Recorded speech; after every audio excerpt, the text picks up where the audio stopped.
Konnichiwa. Hey guys, this is Nakoru. Sorry I haven't been making videos for a long time. I think it's been like over a month, but oh well, I have a life. Anyways, today's video, I'm going to try to go over Japanese sentence structure and Japanese pronouns. So for those of you who haven't gotten to Japanese pronouns, I guess this video might be a little too advanced for you. For those of you who've gotten here, maybe this will help you get through any struggles you've been having with trying to use your pronouns in a sentence. And for those of you who might just want to come and brush up on using your Japanese pronouns. So the acronym for the Japanese pronouns is kosoado, because all Japanese pronouns start with ko, so, a, or do, pretty much. The three sets of Japanese pronouns that we're going to go over today are going to end with ko, no, and re. Okay? Now, the way I'm going to show you how to use these in a sentence structure is I like to kind of use a fill-in-the-blank kind of sentence structure pattern thing.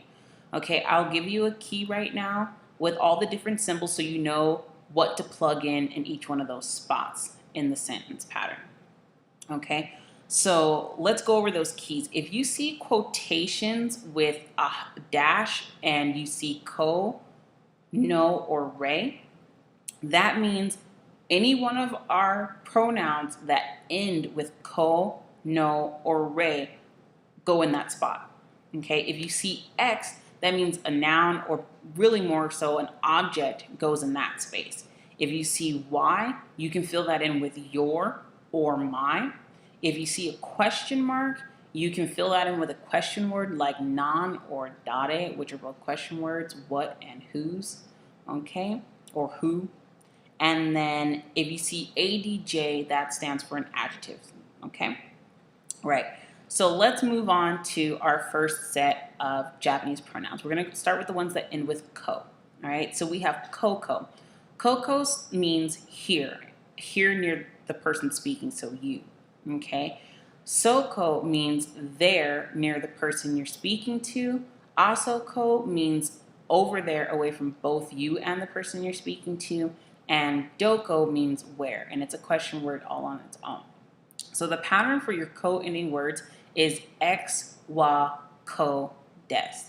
If you're using doko, however, you do want to end the sentence pattern with ka, because it's a question word.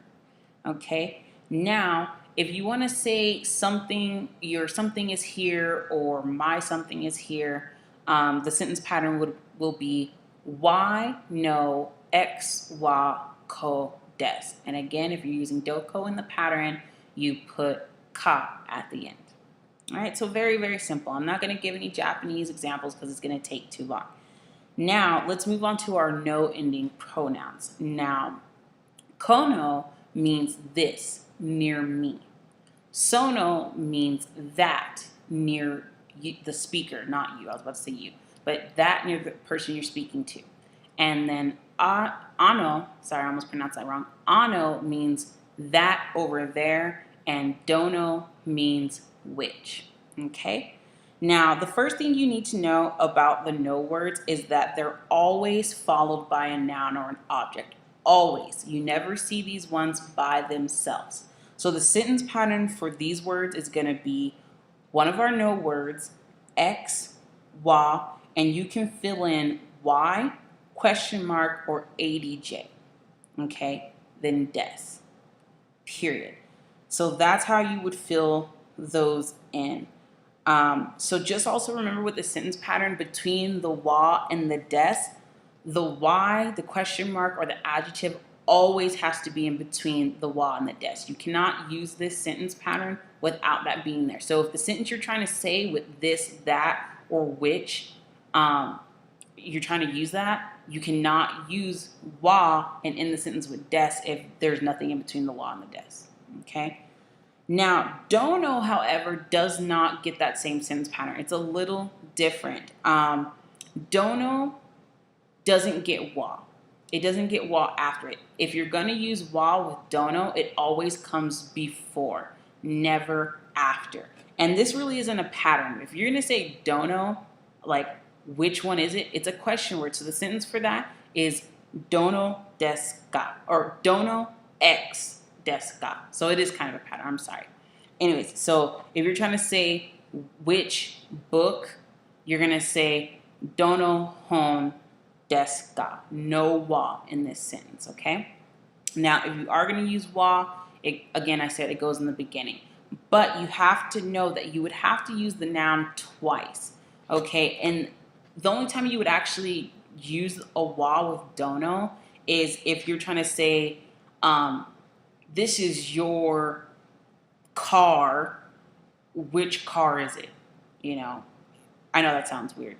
So anyways, the pattern for that would be y, no, x, wa, dono, x, des, ka. Okay? No one's ever going to use that. And if I didn't say ka at the ending of that other pattern with dono right now, then you put a ka. Sorry if I forgot that. So that's the pattern you would use if you're going to say, as for your car, which car is it? That's kind of a roundabout way of saying things. No one's going to want to say a noun twice in one sentence. But if you're using dono, you are going to have to do that. So that's just that with dono.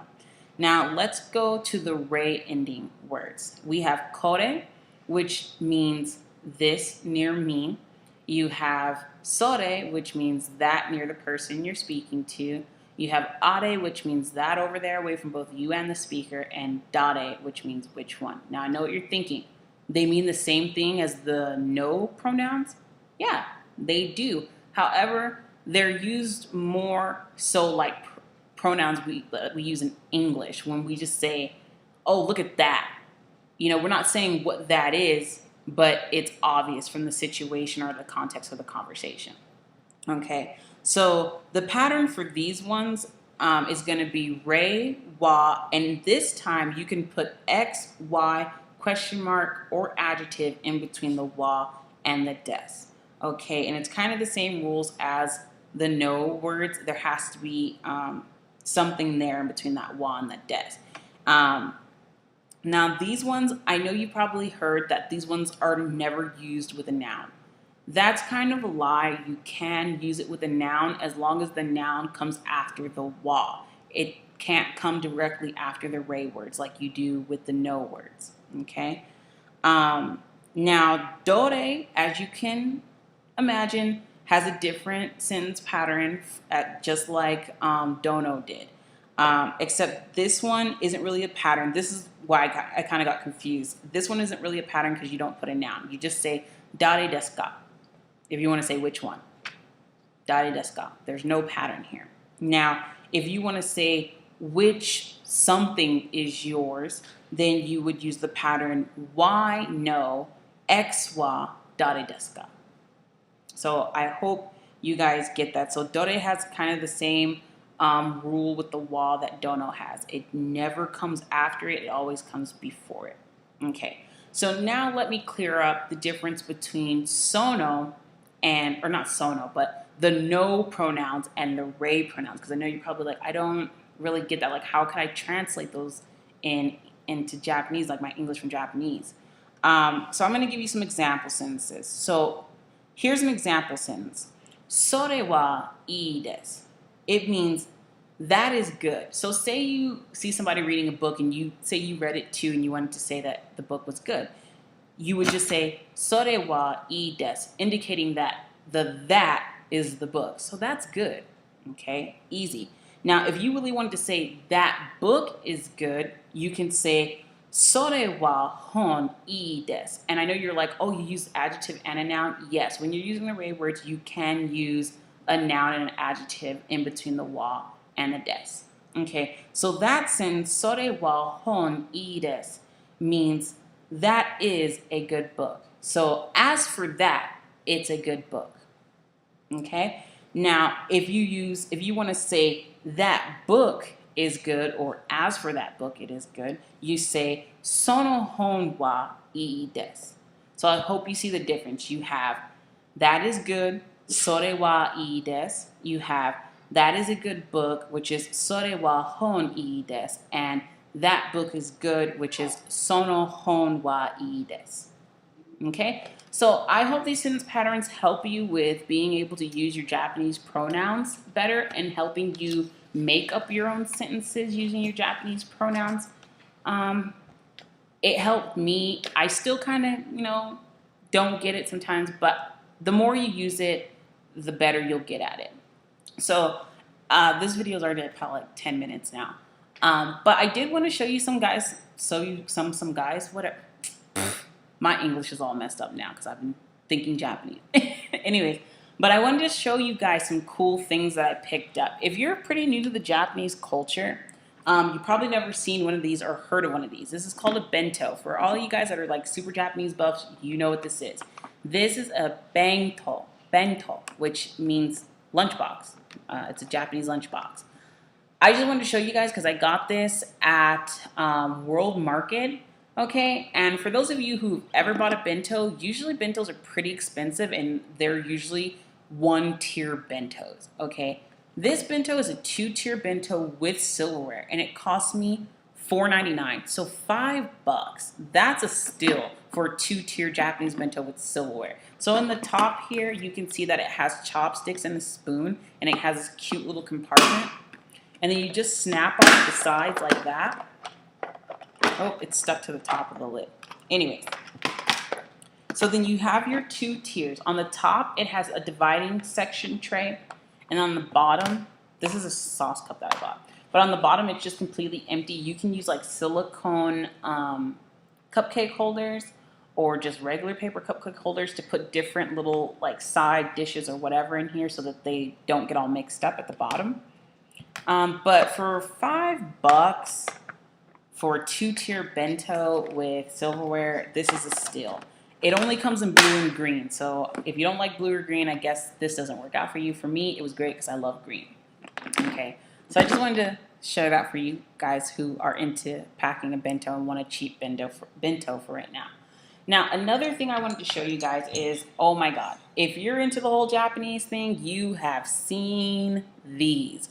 Ramune in Japanese. Okay, these are basically Japanese sodas, and like I told you in my first video, go to stores, shop around and read labels. Look how much Japanese is on here, and it's pretty easy to read. It has some kanji and it has hiragana and it has katakana, so it's kind of showing you like all the different ways to use it. Now down the middle is strictly, this is all katakana, and it says Ramune. Easy. Okay, and it even says it on top of the bottle in English here, so it's not like you would not know what's going on here. And then right here it says bidama iri, okay, which means marble inside or bead inside. And then over here it says mukashi natsukashi aji or mi for this symbol, which means nostalgic taste. So I totally butchered that anyways. But anyways, you get the point. What I'm saying here is that you can learn Japanese or reading your Japanese from products at stores. And I really love this. So, I mean, I learned something by reading this bottle. Okay. So I don't know if I said this means nostalgic taste, whatever. We would never have anything like that on a package in America. But I found this. Okay. I love these little things, but I love this big thing. I bought this giant one at World Market for about 20 cents more than this one is, and I love it. And this one also has more Japanese. Now here's some kanji.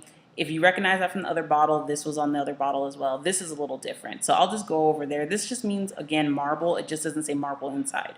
You probably think it says giant or big soda because this is a giant ramen. It says giant ramen in English right here, but this actually says Ganso, which means originator or inventor, the founder. So the originator of the product. And then over here it says Gianto Botoru. So giant bottle, and it sounds almost like giant bottle. So again, like I always tell you guys, go to stores, look around, see what you can find, because you can practice reading your Japanese.